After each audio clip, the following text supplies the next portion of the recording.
This is 40K Today.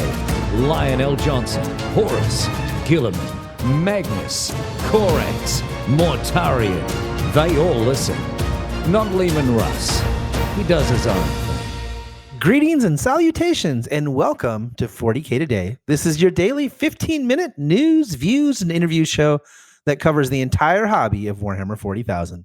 I'm your host, John Damaris, and today on the program, we talk all about Astra Militarum in 9th edition, but first, we chat about Battlescribe and their plans for the future. Poll question of the week is, now that the new rules for 40K have been fully previewed, how are you feeling? Air quotes, super pumped, or air quotes, very disappointed. Based on the poll results so far, it looks like we have a major consensus on super pumped, and you can count me in that category as well. Tyler Agee is a hidden gem in the 40K community. He's a top-notch programmer and one of the most selfless people in the hobby. He works on the team responsible for Battlescribe's 40K data, and he sits down with me to talk about their plans as we transition into 9th edition. All right, joining us today is my good friend Tyler, who I met in person at the LVO, and we had an epic night, but that's not what this show is about. Right, Tyler? That was pretty fun. It was really, really fun. What we're here actually specifically to talk about is Battlescribe. You're one of the guys that helps manage the data for Battlescribe. You definitely take care of the Grey Knights, right? And then some of the other factions? Yeah, Grey Knights are kind of, Demon Hunters are my first love in 40K, which has now translated to Grey Knights. So we do have a team of volunteers that we get all the data, we input it by hand into a kind of a special editor, which then creates the files that everyone sees. But yeah, Grey Knights are a fun army. Yeah, so that would explain why there's, I don't want to use the word inconsistencies, but I mean, that's kind of what it is between different codexes and how things are codified, right? Is basically because different people are maintaining different factions. Does that make sense? Yeah, that is very true. And then you have dyslexics like me, which is why there's a bunch of typos every once in a while that kind of get in there. Plus, we're literally typing most of it by hand. But yeah, there's probably about a dozen people at this point that have kind of come through 8th edition to make sure that everything is good and top shape. Cool beans. So let me ask, you guys, obviously Games Workshop has announced that they're going to be doing a new app. So does that affect what's going to happen with Battlescribe into 9th edition? Do you guys have any plans or have you talked about it? We have talked about it and we're figuring out what we're going to do in that respect. As kind of a note on Battlescribe is it's not just for 40K, it's for a bunch of other game systems. So Battlescribe itself will stick around and do its thing.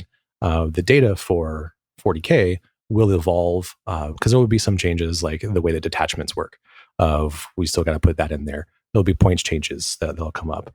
And we'll put it in there because there's still going to be enough room in the world. You know, it's kind of wide enough to have both apps existing at the same time. I think that's good too, because, who knows how good the Games Workshop app is, and past that, who also knows how intuitive it'll be. So like if there's a little bit of a learning curve with it and you're comfortable with Battlescribe, I mean, you might want to just stick with it, right? Like I think there'll be a lot of people that are sort of, this is kind of how I've always done things. So, kind of go like that. Yeah. And there's customizations that people can do. Because one of the really nice things about having the application and the data be very separate is that people can go look and grab the data and kind of modify it as they need for themselves as well. Wait, you can modify your own Battlescribe data? Yeah, so we have all of our information is actually up on GitHub. So people can go to the link to go. It's also where people would go to put in bug reports, which we really appreciate. And you can actually grab the data from there and kind of load it. It's a little harder on mobile, but it's pretty easy on desktop. So if you did want to go like, hey, what if my Grey Knight Paladins were 5 points cheaper? What does my list look like? But it's something people can do. It's not super easy, but it is something that is doable. Could you, out of curiosity, like say you built a list and you had a favorite model, like say like a Smash Captain that you sort of wrote some lore about, could you put that in as like a named character with the equipment you always put him in there with, and it would calculate his points and everything? You could actually make that entry. You could do something like that, and then you could just add him to every list. So there's two options for that. One, yes, you could add it in. However, Battlescribe itself actually does have a favorites option. So like on the desktop, you can favorite something that you have put together. So for me, since I do play AdMech as well, I have like my Ranger squads because I always like having my 2 sniper rifles in there. that's just kind of a favorite of mine. So anytime I go to make a list, I can just double click on that and it goes right into my troop section. Oh, that's really cool. So I should be using the desktop version because I basically use it on mobile because I love building army lists while I'm going number 2. It just seems efficient, right? But I'm no better. that's amazing. So how long have you worked on Battlescribe? It's funny because coming into Battlescribe is kind of me coming back to 40K. I played a really, really long time ago, walked away for a little bit, and then right before 8th edition, kind of the real rumors were starting to pick up was when I came back. And that's when I kind of joined the Battlescribe community for helping out with the Grey Knight information. That's amazing. And then I guess last question, do you want to give people a little peek behind the curtain, what it's like to work with GW Legal? Because I imagine you guys have to really kind of cross your I's and dot your T's to keep out of their sights, so to speak. The main thing I will say is that we keep the application development separate from the data development. So John, the guy that actually writes the app, he is completely separate from all of us that do any sort of the data entry to get things together. We're technically in no way affiliated with each other. It's just 40K is a really nice fit for Battlescribe. Very cool. All right, Tyler. Well, thank you for giving me some time. And dude, I will always remember that night in Vegas. We'll have to hook up again sometime at an event. That was a lot of fun. Looking forward to it. If you ever get a chance to sit down and chat with Tyler, I can't recommend it enough. We shared an epic night in Vegas together, and I will always remember it. Next up, we get a rosy view on Astra Militarum in 9th edition and what their armies might look like from my buddy from the land down under. Today's episode of 40K Today is brought to you by Frontline Gaming. Frontline Gaming is a one-stop shop for all your Warhammer hobby needs, discounted products, American-made gaming mats and terrain, and a full line of miniatures painting service and daily hobby content. And this can all be found at frontlinegaming.org. Welcome back. The good old days of parking 15 vehicles near deployment zone and shelling your opponent into submission. Raise your hand if you missed that. Are those days returning to us in 9th edition? Will there be an even more exciting way to play? Adam Camilleri joins us to break down his thoughts about Astra Militarum in the new 40K. All right, Adam, Mr. Words Per Minute Camilleri, let's talk about Guard. I'm getting that put on a t-shirt. Yeah. We are getting ready to go into 9th edition. Everybody's super excited. And so for our faction focuses here at 40K Today, I thought we would shift. We had been talking a lot about Psychic Awakening, and that's almost done. We have Pariah to come out yet, I think. But now let's talk about how we think these factions are going to do in 9th edition, because the game has completely changed. What's good is maybe not so good anymore, and what's bad is maybe good. So what do you think about Guard? What are people going to play? So I think Guard's really well placed to kind of maneuver depending on which way the meta goes. So one of the big things that I think Guard are going to be benefiting from is the people not wishing to put as much pressure on the opponent's army straight away. People want to, it seems like with the way the missions are structured and the way things are going, people are going to want to pressure objectives rather than pushing deep into your deployment zone and just, forcing themselves into your face and into your line straight away, which is a lot of what I think people were doing, especially things with like the Kraken Steelers and Shining Spears. A lot of these units were all, turn 2 with Deep Striking, Sanguinary Bomb, and all these other things, and Orc Boys. They're trying to push and pressure and keep you in your deployment zone. But I think we're going to be diverting our focus to contesting objectives, and probably only 1 or 2 objectives that are kind of the no man's lands, the ones we can easily reach out and contest. Now, it's still going to be important to be able to push into other people's deployment zones and get in their faces, but the pressure and the impetus to do that has been replaced by this necessity to just be sitting there and be reliably sitting on spots throughout the game to score those points at the start of your turn, especially on the primary missions. Now, where I think Guard is very well placed for this is, firstly, they're maneuverable and they're flexible. Flexible in the fact that you can take a wide variety of units, some of which start on the table, some start in reserve. The ones in reserve can be, Tempestus Scions. Hell, Forge World Elysians might come back into vogue, but you can have those things starting off the table. They're flexible units that you can order. They can come down, and they can just come down and sit on objectives. They could just be 5 mans, cheap as chips, 35 points, 5 Scions, or they can be 10 mans, packing heat, bringing plasma guns, melter guns, hot shot volleys, whatever you name.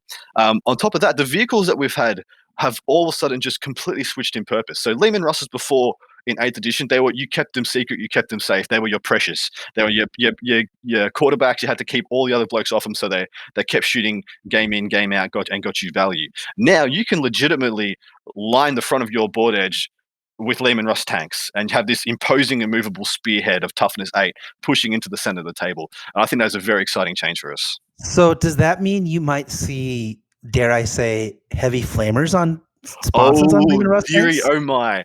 And my beloved Hellhound. Golly gosh. Calm down, Adam.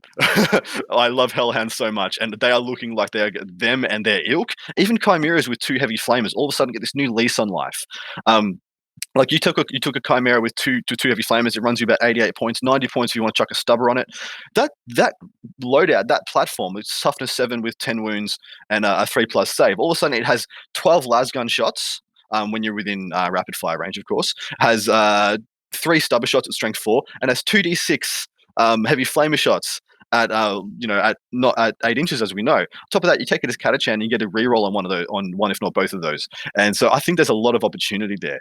Now there is going to be a bit of a mix-up and a bit of a reordering of things as for the doctrine, the regimental traits that we take. I think a lot of them have flipped on the head. Like firstly, Talan, you lost a lot of value from Talan because that was what used to give your tanks move and shoot with that penalty. Now all your tanks just get that already, so that's devalued a bit. As I think is Vostroyan somewhat, because the plus to range is a lot less meaningful on a smaller board. On top of that makes a lot of sense. Yeah, and on top of that, Cadian, when you had this, Cadian tells you to build this stable, static, like imposing gun line where you get all these reroll ones to hit for standing still and these bonuses for not moving, like you order your heavy weapons teams to reroll to hit if they don't move. There's a lot less impetus to stand still and have this static face-off gun line. I think with terrain rules, I think the way people want to be playing these missions, you're going to be trying to be a lot more dynamic. So I don't see that as getting as much value either. I'm very keen on trying to use a mechanized army now for guard. I'm not sure if it's going to be where the sweet spot is, but it's the way I've always liked to play guard. I'm going to be trying to get that off the ground as my first point of call when I jump in.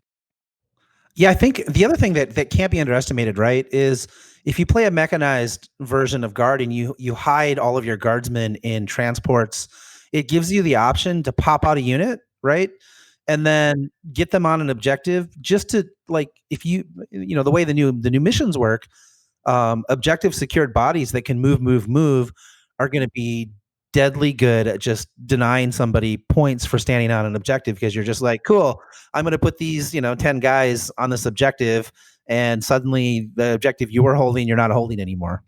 Cool story. Do you think about a Chimera starting on your front line? Let's say with an average move, like let's say you just got an infantry squad in there, it's 40 points, just take a bare bones, it's literally just there to be annoying. You get that infantry squad out turn 1, you can no longer within 3, you just have to be 3 inches, so you just move 3 inches out, and then you order them, then they just get to move in advance, so there's a minimum of 7, so already move 10 inches outside of your Chimera, then you order them to move again and another minimum of 7 inches, so they're going to be moving a minimum of 7 inches outside of a Chimera. If you with that order on the first turn, that's a lot of board now. That is a lot of board, absolutely a lot of board. On top of that, that Chimera can be moving around and doing things as well. The way I like these little combos to work is that you roll up with your Chimera, and first turn you park it on the objective and you shoot whatever's on there. Second turn, then you charge into them, and then if they have the choice to stay there and be shot by a lot of las guns, stubbers, heavy flamers, or they have the choice to fall back. Now, unless they have a counter, there's not really any obsec troops choice out there that's going to pick these guys off unless they're intercessors with a power fist or maybe Cataphrone breaches and things of that ilk. Apart from that, Cabalite warriors, witches, guardians, other guardsmen, scouts, like they haven't got a chance of killing this Chimera. So I think flooding the board with these, like maybe I'm gonna try first up with taking 3 of them. I'm not sold on the heavy flamers because it is a lot of points. I might try with twin heavy bolters because that gives me a little bit more flexibility in the ranges, and I don't have to push into people's faces straight away. I can kind of play off it at a bit more of a safer board and then pick my moments. So I do also like that way of using it as well. And on top of that, if you wanted to use that and go into and build into this idea even more, there's the assault company and vigilist you might want to look into, because in doing that you can move and advance your transport and then disembark your models. That'll be very powerful in the new mission set for sure. Okay, folks, you heard it here first.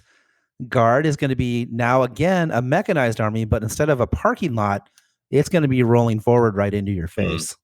And yeah, not saying it's going to be, but that's how I'm going to be trying to do it. And I want to know if that's where the power is, because that type of and style of play really excites me. I think it's very likely to be good. Thanks, Adam. Thanks, John. That's Adam, and I've been playfully calling him words per minute lately. So you might want to listen to that. Go back and listen to it again, but maybe at about half speed. Adam certainly gets excited. Happy dance. It's time for Model of the Day. It's the model of the day, the model of the day, the model of the day. This week's Model of the Day is the Incarn brought to us by ZenHansen8 on Instagram. Using the 40K Today hashtag, he brought our attention to this beautiful Incarn model. You guys have to see this model. It is absolutely stunning. He's got a really interesting palette of colors that he's chosen to go with. Red and oranges that sort of remind me of the avatar of Cain for the body. And then a beautiful green sort of spell effect that's going around him, along with some bright blues and purples that really accent the model beautifully. If you guys get a chance, come to our Facebook page and check it out, or we'll have links to it on our Instagram as well. Now, if any of you have a model you think we should feature, do me a favor. Let us know. You can either use our hashtag 40K Today, or you can send a message to the 40K Today team on our Facebook, and we'll take a look. And that's it for today. Thank you so much for joining us. A big thanks to our content producer, Alex Boehner, our social media superstar, Tanya Gates, and our technical producer, Seamus Ronan, for all their amazing work once again in putting this program together. If you have anything you think we should feature on the show, please get in touch. If you have an amazing army or a YouTube channel or even a great hobby tip, contact us via Facebook. Just search for 40K Today. We'll see you tomorrow. Until then, for the 40K Today team, I'm John Damaris, and that's what's happening in 40K Today.